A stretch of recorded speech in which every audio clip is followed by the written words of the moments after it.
So a number of new drugs were recently approved, say, over the past 2 years for both leukemia and lymphoma, bringing the toolbox that physicians have to treat their patients in a much better shape.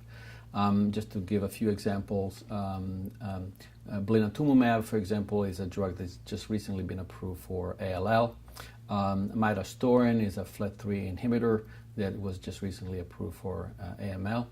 And then, remarkably, the immunotherapy drugs that have really come to the surface, in particular CAR T cells for ALL and for diffuse large B-cell lymphoma. There's a lot of emphasis right now on looking at the efficacy and the feasibility of giving those therapies to patients with acute leukemia and large cell lymphoma.